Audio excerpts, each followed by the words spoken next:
ಎಲ್ರಿಗೂ ನಮಸ್ಕಾರ. ಕರವೀರ ಮಾಹಿತಿ ಮಾಲಿಕೆಯ 83ನೇ ಸಂಚಿಕೆಯಲ್ಲಿ ನಾವಿದ್ದೇವೆ. ಸಹಕಾರಿ ಕಳೆದ ವಾರ ಹೇಳಿದಾಗೆ ಸಹಕಾರ ಸಂಘಗಳಲ್ಲಿ ಸಹಕಾರ ಸಂಘಗಳ ಸಾಲಗಳು ಅನ್ನೋದು ಅತಿ ದೊಡ್ಡ ಏರಿಯಾ. ಇದರ ಬಗ್ಗೆ ನಾವು ಸಾಕಷ್ಟು ಮಾಹಿತಿಗಳನ್ನು ಹಂಚಿಕೊಳ್ಬೇಕಾಗಿದೆ. ಇವತ್ತಿನಿಂದ ಪ್ರಾರಂಭಿಸಿ ಕನಿಷ್ಠ ಮುಂದಿನ 10 ವಾರಗಳ ಕಾಲ ನಾವು ಇದರ ಬಗ್ಗೆ ಮಾಹಿತಿಯನ್ನ ಹಂಚಿಕೊಳ್ಳೋಣ ಅಂತ ಹೇಳ್ತಾ,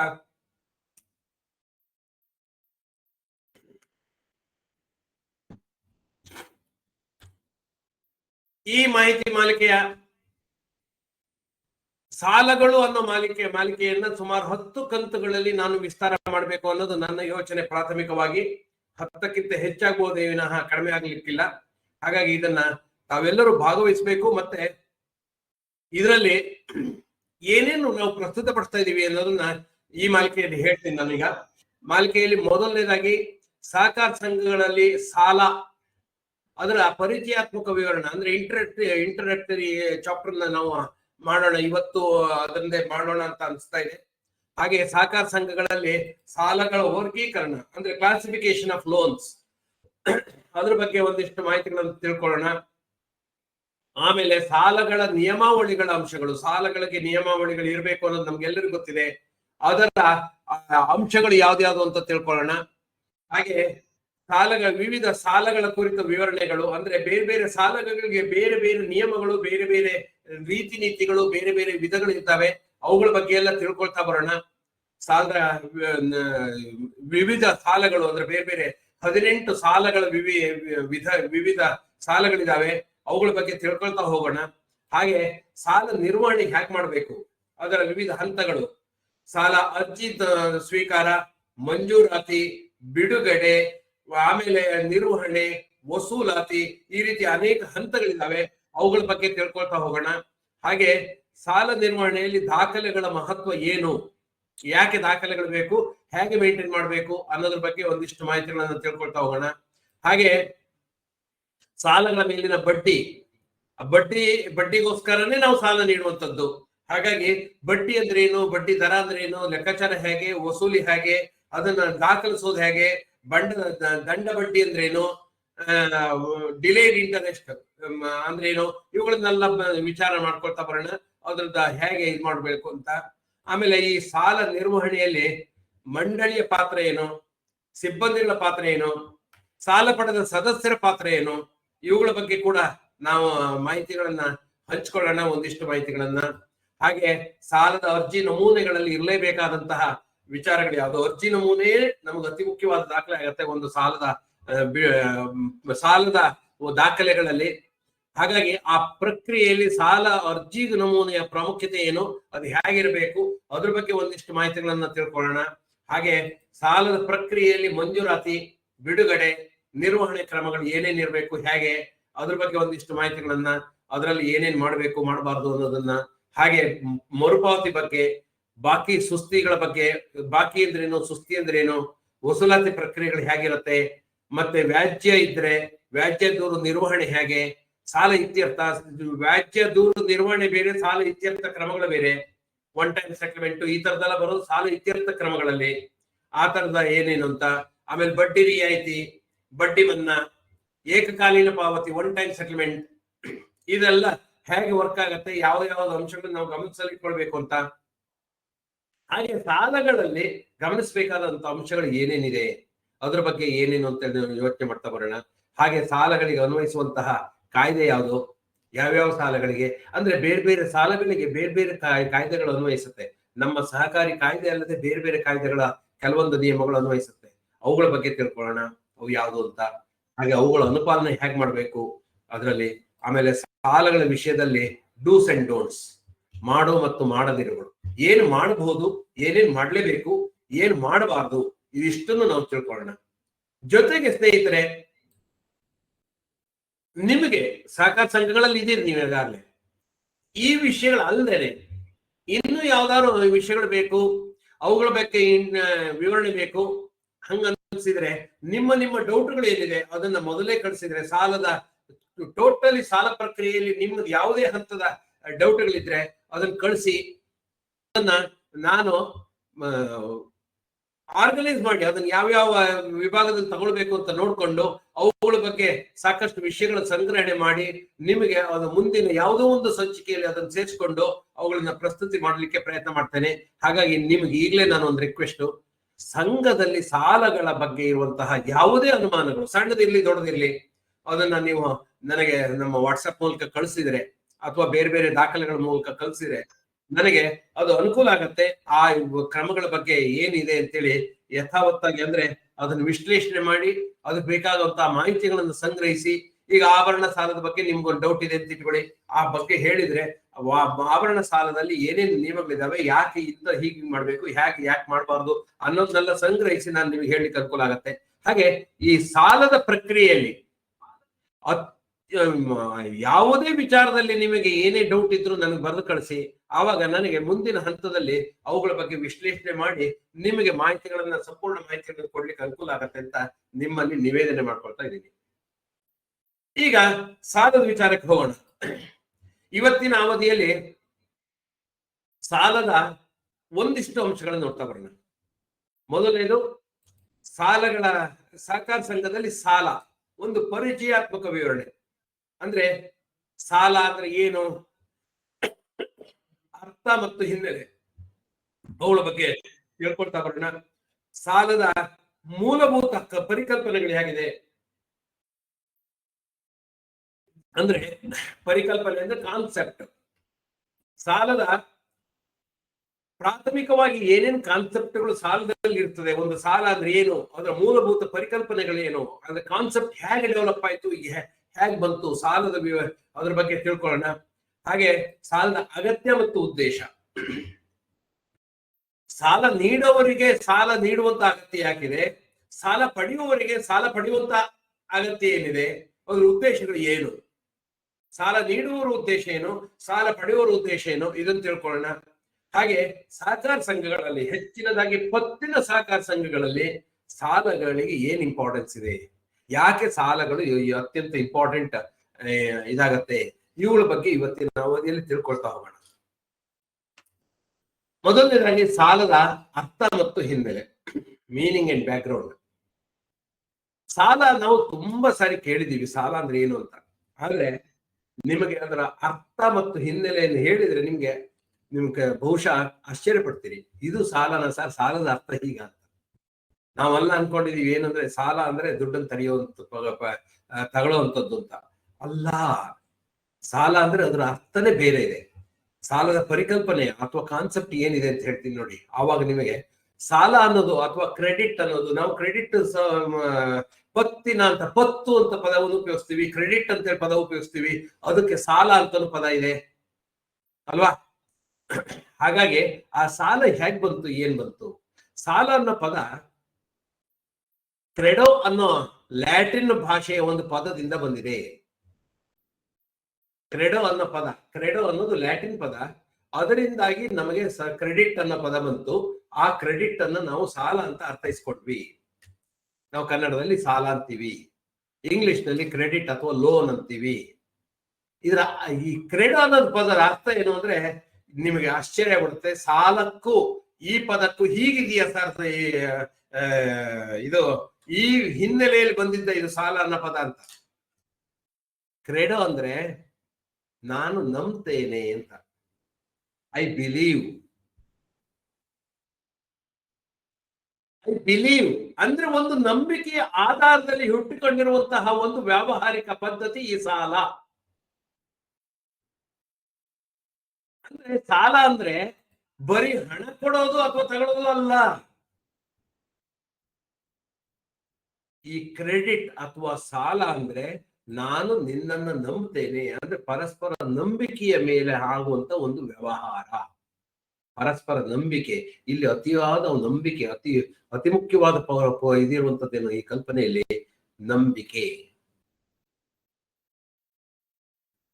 ಯಾಕೆಂದ್ರೆ ಈ ನಂಬಿಕೆಗೆ ನೀವು ಇದು ಹೇಳಿದ್ರೆ, ನೀವು ಯಾರಿಗಾರು ಸಾಲ ಕೊಡ್ತೀವಿ ಅಂದ್ರೆ ಸಾಲ ಕೊಟ್ಬಿಡ್ತೀರಾ? ಯಾರಿಗಾರು ದಾರಿಯಲ್ಲಿ ಹೋಗೋನು ಯಾವ್ದು ಸಾಲ ಕೇಳ್ಬಿಟ್ಟ ಕೊಟ್ಬಿಡ್ತೀರಾ? ಇಲ್ಲ. ನಿಮಗೆ ಅವನು ಹಿಂತಿರುಗಿಸುತ್ತಾನೆ ಅನ್ನೋ ಭರವಸೆ ಇದ್ರೆ ಮಾತ್ರ ಕೊಡ್ತೀರಿ. ಅಂದ್ರೆ ಅವನ ಮೇಲೆ ಭರವಸೆ ಇರಬೇಕು, ಅವನ ಮೇಲೆ ನಂಬಿಕೆ ಇರಬೇಕು, ಅವನು ಯಾರು ಅಂತ ಗೊತ್ತಿರಬೇಕು. ಗೊತ್ತಿಲ್ಲದವನಿಗೆ ನಾವು ಸಾಲ ಕೊಡೋದಿಲ್ಲ. ಹಾಗಾಗಿ ಇದು ಒಂದು ನಂಬಿಕೆ ಆಧಾರದಲ್ಲಿ ನಡೆಯುವಂತಹ ಒಂದು ವ್ಯಾವಹಾರಿಕ ನಡವಳಿಕೆ. ಸಹಕಾರ ಸಂಘ ಸಾಲ ನೀಡುವಾಗ ಸದಸ್ಯರ ಮೇಲೆ ನಂಬಿಕೆ ಇಟ್ಟು ನೀಡ್ತದೆ. ಹಾಗೆ ಸದಸ್ಯ ಆ ನಂಬಿಕೆಯನ್ನು ಉಳಿಸಿಕೊಳ್ಳುವ ಭರವಸೆಯನ್ನು ನೀಡ್ತಾನೆ. ನಂಬಿಕೆ ಭರವಸೆ ಇಲ್ಲಿ ಬರುವಂತದ್ದು ಕ್ರೆಡಿಟ್ ಅಂತ ಹೇಳಿದ್ರೆ ಅದು. ನಾನು ಸಾಲವನ್ನ ಕೊಡುವಾಗ ಅವನನ್ನು ನಂಬುತ್ತೇನೆ, ಆ ನಂಬಿಕೆಯನ್ನು ಉಳಿಸಿಕೊಳ್ಳುತ್ತೇನೆ ಅನ್ನೋ ಭರವಸೆ ಅವನು ನನಗೆ ನೀಡುತ್ತಾನೆ. ಇದು ಸಾಲದ ಮೂಲಭೂತ ಪರಿಕಲ್ಪನೆ ಅಥವಾ ಬೇಸಿಕ್ ಕಾನ್ಸೆಪ್ಟ್. ಹಾಗಾಗಿ ಈ ಸಾಲದ ಡೆವಲಪ್ಮೆಂಟ್ ಆಗಿದೆ ಇದು. ಇದನ್ನ ಏನು ಅರ್ಥೈಸ್ಕೊಳ್ಬಹುದು? ಒಬ್ಬ ವ್ಯಕ್ತಿ ಸಾಲ ಮೂಲಭೂತ ಪರಿಕಲ್ಪನೆಯಲ್ಲಿ ಇರುವಂತದ್ದು. ಒಬ್ಬ ವ್ಯಕ್ತಿ ತನ್ನ ಅಗತ್ಯ, ಸುಮ್ನೆ ಯಾರು ಸಾಲ ಮಾಡೋದಿಲ್ಲ. ದುಡ್ಡಿದೆ ನಿಮ್ಮ ಹತ್ರ ಅಂದ್ರೆ ಕೊಟ್ಟಿರಿ ನಂಗೆ ಇಟ್ಕೊಳಕ್ಕೋಸ್ಕರ ನಾನು ತಗೊಳ್ಳೋದಿಲ್ಲ. ಯಾಕೆಂದ್ರೆ ನನಗೇನಾದ್ರು ಅಗತ್ಯ ಇದೆ, ಎಲ್ಲೋ ಒಂದ್ ಕಡೆ ನನ್ಗೆ ವ್ಯವಹಾರಕ್ಕೋಸ್ಕರ ಬಂಡವಾಳ ಬೇಕು, ಅಥವಾ ಯಾವುದೋ ಒಂದು ಅಗತ್ಯ ಇದೆ, ಅದಕ್ಕೋಸ್ಕರ ಪೂರೈಸ್ಕೊಳ್ಳಿಕ್ಕೆ ಭವಿಷ್ಯದಲ್ಲಿ ಬಡ್ಡಿ ಸಹಿತ ಹಿಂತಿರುಗಿಸುವ ಷರತ್ತಿನ ಮೇಲೆ ಪಡೆಯುವ ಒಂದು ಹಣಕಾಸಿನ ನೆರವು. ಇಲ್ಲಿ ನಾನು ಪಡೆಯೋದು ಎಷ್ಟು ಮುಖ್ಯನೋ ಹಾಗೆ ನಾನು ಹಿಂತಿರುಗಿಸ್ತೀನಿ ಅನ್ನೋ ಭರವಸೆ, ಹಿಂತಿರುಗಿಸ್ತೀನಿ ಅನ್ನೋ ಷರತ್ತು, ಅದು ಹಿಂತಿರುಗಿಸೋದೇನು ಬರೀ ಸಾಲವನ್ನಲ್ಲ, ಅದರ ಮೇಲೆ ಬಡ್ಡಿಯನ್ನ ಅರ್ಥವನ್ನು ಕೂಡ ಮುಂದೆ ತಿಳ್ಕೊಳ್ಳೋಣ. ಬಡ್ಡಿಯನ್ನು ಕೂಡ ಪಾವತಿಸುತ್ತೇನೆ ಅನ್ನೋ ಭರವಸೆ ನೀಡಿ ಅನ್ನೋ ಷರತ್ತಿನ ಒಳಪಟ್ಟಂತೆ ನಾನು ಹಣಕಾಸನ್ನ ನೆರವನ್ನು ಪಡಿತೀನಿ ಅಂದ್ರೆ ಅದು ನನಗೆ ಸಾಲ. ಹಾಗೆ ಸಂಸ್ಥೆಗೆ ಏನಾಗತ್ತೆ? ಸಂಸ್ಥೆಗೆ ಒಂದು ನಿರ್ದಿಷ್ಟ ಬಡ್ಡಿ ದರ, ಒಂದಿಷ್ಟು ನಿಗದಿತ ಅವಧಿ ಅಥವಾ ನಿಗದಿತ ಕಂತುಗಳಲ್ಲಿ ಹಿಂತಿರುಗಿಸುವ ಷರತ್ತಿನ ಮೇಲೆ ಸದಸ್ಯರಿಗೆ ನೀಡುವ ಹಣಕಾಸಿನ ನೆರವೇ ಸಾಲ. ಅಂದ್ರೆ ಅವನು ಪಡೆಯುವಂತವನು ಯಾವ ರೀತಿ ಕಲ್ಪನೆ ಇಟ್ಕೊಂಡಿದ್ದಾನೋ ಅದೇ ರೀತಿ ನಾವು ಕೊಡುವಂತವರು ಕೂಡ ಅದೇ ರೀತಿ ಕಲ್ಪನೆ ಇಟ್ಕೊಂಡಿದೀವಿ. ಏನಂದ್ರೆ ಇದಕ್ಕೆ ಒಂದಿಷ್ಟು ಬಡ್ಡಿ ಸಿಗತ್ತೆ, ಹಾಗೆ ಇದು ನಿಗದಿತ ಅವಧಿ ನಂತರ ಕೊಡ್ತಾನೆ, ಅಥವಾ ನಿಗದಿತ ಕಂತುಗಳು. ಎರಡು ತರ ಇದೆ. ಒನ್ ಟೈಮ್ ಅಲ್ಲಿ ಕೊಡುವಂತದ್ದು ಇದೆ, ಅಥವಾ ನಿಗದಿತ ಕಂತುಗಳಲ್ಲಿ ಪ್ರತಿ ತಿಂಗಳ ಮಾಸಿಕ ಕಂತುಗಳು, ತ್ರೈಮಾಸಿಕ ಏನೋ ಕಂತುಗಳಲ್ಲಿ ಕೊಡ್ತೀವಿ ಅನ್ನೋ ಷರತ್ತಿನ ಮೇಲೆ ನಾವು ಅವರಿಗೆ ಕೊಡುವಂತಹ ಒಂದು ನೆರವು ಸಾಲ. ಒಬ್ರು ಪಡೆಯೋರಿರ್ಬೇಕು, ಒಬ್ರು ನೀಡೋರಿರ್ಬೇಕು ಅಲ್ವಾ? ಆ ರೀತಿ ಸಾಲದ ಕಲ್ಪನೆ. ಇಲ್ಲಿ ಸಾಲವನ್ನ ಕೊಡುವಂತವ, ಸಾಲವನ್ನ ನೀಡುವವ ಅವ ಸಾಲಿಗ ಅಂತ ಅನ್ಸ್ಕೊಳ್ತಾನೆ. ತನ್ನಲ್ಲಿರುವ ಹಣವನ್ನ ಅಗತ್ಯ ಇರುವವರಿಗೆ ನೀಡುವವ.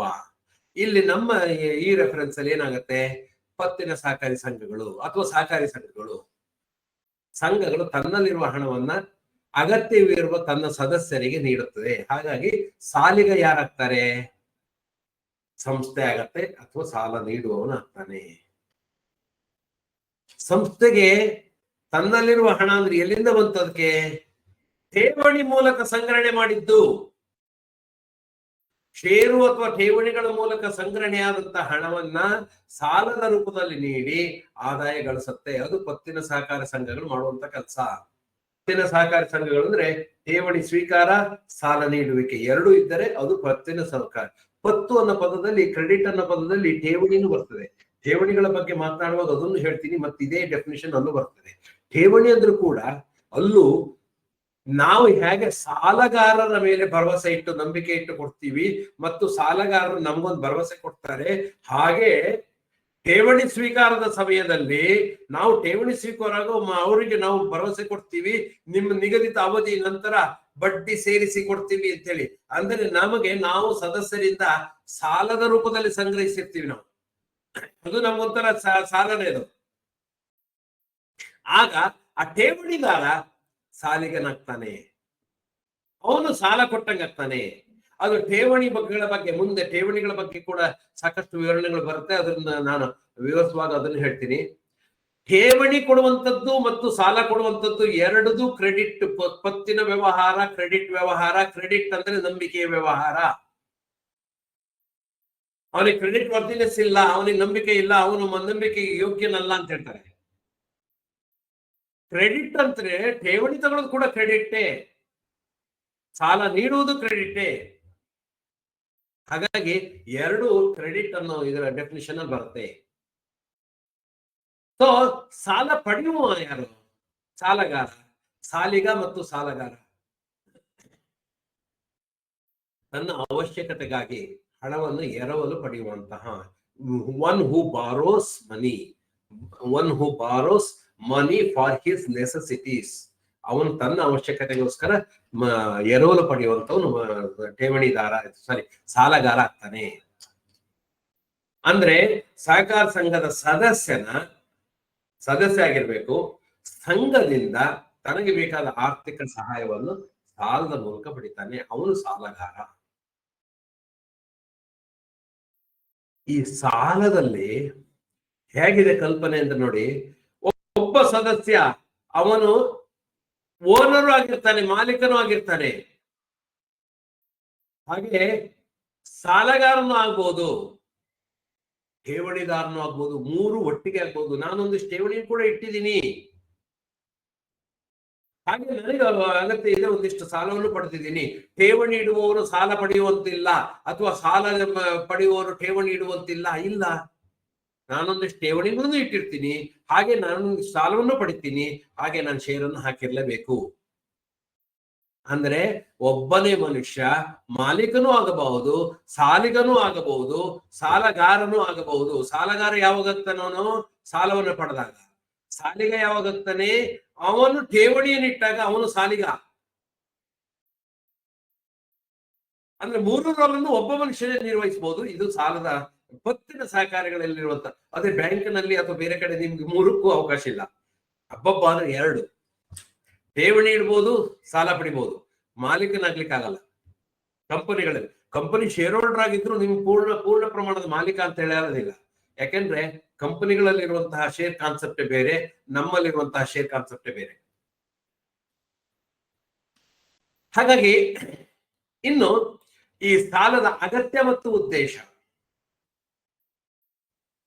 ಬೇಸಿಕ್ ಆಗಿ ಎಲ್ಲ ಪತ್ತಿನ ಸಹಕಾರ, ನಿಮ್ಮಲ್ಲಿ ಯಾರ್ಯಾರು ಪತ್ತಿನ ಸಹಕಾರ ಸಂಘಗಳ ಬಗ್ಗೆ ಮಾಹಿತಿ ಇದೆ ನೋಡಿ, ನಿಮ್ಮೆಲ್ಲರಿಗೂ ಪತ್ತಿನ ಸಹಕಾರಿಗಳ ಧ್ಯೇಯೋದ್ದೇಶದಲ್ಲಿ ಪ್ರಮುಖವಾಗಿರುವಂತಹ ಒಂದು ಧ್ಯೇಯೋದ್ದೇಶ ಇರ್ತದೆ. ಸಹಕಾರಿಯ ಸದಸ್ಯರನ್ನು ಆರ್ಥಿಕವಾಗಿ ಮೇಲೆತ್ತುವುದು ಧ್ಯೇಯೋದ್ದೇಶ. ಅಲ್ಲಿ ಸಹಕಾರ ಸದಸ್ಯರಿಂದ ಉಳಿತಾಯ ಯೋಜನೆಗಳನ್ನು ಹಮ್ಮಿಕೊಳ್ಳುವುದು, ಜಾರಿಗೊಳಿಸುವುದು, ಸದಸ್ಯರಿಗೆ ಉಳಿತಾಯ ಯೋಜನೆಗಳನ್ನು ಹಮ್ಮಿಕೊಳ್ಳುವುದು, ಜಾರಿಗೊಳಿಸುವುದು, ಸದಸ್ಯರಿಂದ ಠೇವಣಿ ಸ್ವೀಕಾರ ಮಾಡುವುದು, ಮೂರನೆಯದು ಆರ್ಥಿಕವಾಗಿ ಮೇಲೆತ್ತುವುದು. ಇದು ಉದ್ದೇಶ. ಸದಸ್ಯರನ್ನು ಆರ್ಥಿಕವಾಗಿ ಮೇಲೆತ್ತುವುದು ಇದು ಪ್ರಮುಖವಾದಂತ ಉದ್ದೇಶ. ಹಾಗೆ ಚಟುವಟಿಕೆ, ಧ್ಯೇಯೋದ್ದೇಶ. ನಾನು ಬೈಲಾದ ಬಗ್ಗೆ ಡಿಸ್ಕಸ್ ಮಾಡುವಾಗ ನಿಮ್ಮಲ್ಲಿ ಹೇಳಿದ್ದೆ, ಒಂದು ಸಹಕಾರಿ ಸಂಘದ ಬೈಲಾದಲ್ಲಿ ಏನೇನಿರಬೇಕು ಅಂತ ಡಿಸ್ಕಸ್ ಮಾಡುವಾಗ ಉದ್ದೇಶಗಳು, ಧ್ಯೇಯೋದ್ದೇಶಗಳು ಬೇರೆ, ಚಟುವಟಿಕೆಗಳು ಬೇರೆ ಅಂತ ಹೇಳಿದ್ದೆ ನಾನು. ಆರ್ಥಿಕವಾಗಿ ಮೇಲೆತ್ತುವುದು ಉದ್ದೇಶ ಆಗಿದ್ದರೆ ಹೇಗೆ ಮೇಲೆತ್ತುತ್ತೀವಿ ಅಂತೇಳಿ, ಯಾವ ಚಟುವಟಿಕೆ ಮಾಡ್ತೀವಿ ಅನ್ನೋದು, ಸದಸ್ಯರಿಗೆ ವಿವಿಧ ಸಾಲಗಳನ್ನು ನೀಡುವುದು, ಆರ್ಥಿಕ ಸೌಲಭ್ಯ ನೀಡುವುದು ನಮ್ಮ ಚಟುವಟಿಕೆ. ಉದ್ದೇಶಕ್ಕೆ ಪೂರಕವಾಗಿ ಚಟುವಟಿಕೆ ನಾವು ಕೊಡ್ತೀವಿ. ಉದ್ದೇಶಗಳಲ್ಲಿ ಸಾಲ ನೀಡುವುದು ನಮ್ಮ ಉದ್ದೇಶ ಅಲ್ಲ, ಅದು ಚಟುವಟಿಕೆ.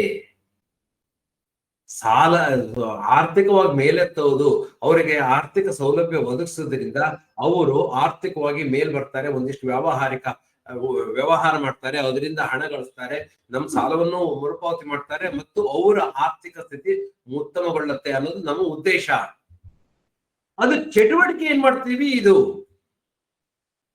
ಹಾಗಾಗಿ ನೆನಪು ಮಾಡ್ಕೊಳ್ಳಿ ಸ್ನೇಹಿತರೆ, ನಿಮಗೆ ಬೈಲಾದ ಬಗ್ಗೆ ನಾನು ಡಿಸ್ಕಸ್ ಮಾಡುವಾಗ ಬೈಲಾದಲ್ಲಿ ಇರುವಂತಹ ಅಂಶಗಳಲ್ಲಿ ಧ್ಯೇಯೋದ್ದೇಶಗಳು ನಮ್ಮಲ್ಲಿ ಎರಡು ಒಂದೇ ಅನ್ಕೊಂಡ್ಬಿಡ್ತಾರೆ. ಉದ್ದೇಶನೇ ನಮ್ ಸಾಲ ಕೊಡೋದು ಸರ್, ಉದ್ದೇಶ ಸಾಲ ಕೊಡೋದು ಸಾಧ್ಯ ಇಲ್ಲ. ಅದು ಚಟುವಟಿಕೆ. ಸಾಲ ನೀಡುವುದು ಚಟುವಟಿಕೆ. ಹಾಗಾಗಿ ಇದು ಅಗತ್ಯ ಮತ್ತು ಉದ್ದೇಶದಲ್ಲಿ ಇದೊಂದು ಹೇಳ್ಬೇಕು ಅಂತ. ಮತ್ತೆ ಕೇವಲ ಸಾಲ ಸಿಗ್ತದೆ ಅನ್ನೋ ಕಾರಣಕ್ಕೋಸ್ಕರ ಸಾಲ ಮಾಡಬಾರ್ದು.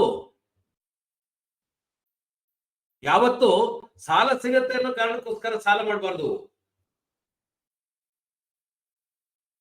ಉಳಿದಿರುವ ಹಣ ವ್ಯರ್ಥ ಆಗತ್ತೆ ಅಂತ ಸಾಲ ನೀಡಬೇಡಿ. ಅಲ್ಲಿ ಸೊಸೈಟಿಯಲ್ಲಿ ಸಾಲ ಸಿಗತ್ತೆ ಅನ್ನೋ ಕಾರಣಕ್ಕೋಸ್ಕರ ಸಾಲ ಮಾಡಿದೆ ಅನ್ನೋದು ನಂದಾಗಬಾರ್ದು. ಹಾಗೆ ಸೊಸೈಟಿಯಲ್ಲಿ ಕೂಡ ಅಯ್ಯೋ ಸುಮಾರು ದುಡ್ಡಿದೆ ಮಾರ್ರೆ, ಎಂತ ಮಾಡೋದು, ಇದು ಯಾರಿಗಾರು ಸಾಲ ಕೊಡೋಣ, ಹಾ ಇಲ್ಲ ಇದನ್ನ ಹಾಗೆ ಇಟ್ಕೊಂಡ್ರೆ ವೇಸ್ಟ್ ಆಗತ್ತೆ, ಒಂದಿಷ್ಟಾರು, ಅದೂ ಅಲ್ಲ ನಿಮ್ಮ ಉದ್ದೇಶ. ಇಲ್ಲಿ ಅರ್ಥ ಮಾಡ್ಕೊಳ್ಳಿ, ಸಾಲಕ್ಕೆ ಕಾರಣ ಏನು ಮತ್ತು ಸಾಲ ನೀಡ್ಲಿಕ್ಕೆ, ಸಾಲ ಪಡಿಲಿಕ್ಕೆ ಕಾರಣ ಏನಿರ್ಬೇಕು, ಸಾಲ ನೀಡ್ಲಿಕ್ಕೆ ಕಾರಣ ಏನಿರ್ಬೇಕು, ಎರಡನ್ನೂ ನಾನು ಸೂಕ್ಷ್ಮವಾಗಿ ಹೇಳ್ತಾ ಇದ್ದೀನಿ. ಹಾಗಾಗಿ ಇದೆರಡನ್ನು ಅರ್ಥ ಮಾಡ್ಕೊಳ್ಬೇಕು ನಾವು. ಈ ಸಾಲಗಳಲ್ಲಿ ಇದಕ್ಕೇನು ಅಂದ್ರೆ, ಈಗಾಗಲೇ ಹೇಳ್ದಂಗೆ ಪತ್ತಿನ ಸಹಕಾರಿಗಳ ಪ್ರಮುಖ ಆದಾಯದ ಮೂಲ ಸಾಲ. ಬಡ್ಡಿ ಬರುತ್ತೆ, ಬಡ್ಡಿ ಬರ್ಲಿಕ್ಕೆ ಸಾಲ ಕೊಟ್ಟರು ಮಾತ್ರ ಬಡ್ಡಿ ಬರುತ್ತೆ. ಹಾಗಾಗಿ ಪತ್ತಿನ ಸಹಕಾರಿಗಳು ಇವತ್ತು ಈಗ ಹೇಳ್ತಾ ಇರುವಂತದ್ದು ಸಾಲ ನೀಡುವಂತಹ ಸಂಸ್ಥೆಗಳನ್ನ ಪತ್ತಿನ ಸಹಕಾರಿ ಸಂಸ್ಥೆಗಳು ಅಂತೀವಿ, ಕ್ರೆಡಿಟ್ ಕೋಆಪರೇಟಿವ್ ಸೊಸೈಟೀಸ್. ಈ ಪತ್ತಿನ ಸಹಕಾರ ಸಂಸ್ಥೆಗಳ ಒಂದು ಅತ್ಯಂತ ಪ್ರಮುಖವಾದಂತ ಅಂಶ ಏನು ಅಂದ್ರೆ, ಪತ್ತಿನ ಸಹಕಾರಿಗಳು ಯಾರ ಜೊತೆ ವ್ಯವಹಾರ ಮಾಡಬಹುದು ಅಂದ್ರೆ ಕೇವಲ ಸದಸ್ಯರೊಂದಿಗೆ ಮಾತ್ರ ಪತ್ತಿನ ವ್ಯವಹಾರ ಮಾಡಬಹುದು. ಸದಸ್ಯ ಅಂದ್ರೆ ಏನು? ನಮ್ಮಲ್ಲಿ ಈಗ 3 ರೀತಿಯ ಸದಸ್ಯತ್ವ ಇದೆ. ನಾನು ಹಿಂದೆ ಸದಸ್ಯತ್ವದ ಬಗ್ಗೆ ವಿವರಣೆ ಮಾಡುವಾಗಲೂ ಹೇಳಿದ್ದೆ, ತಮಗೆ ಅನೇಕರಿಗೆ ನೆನಪಿರಬಹುದು.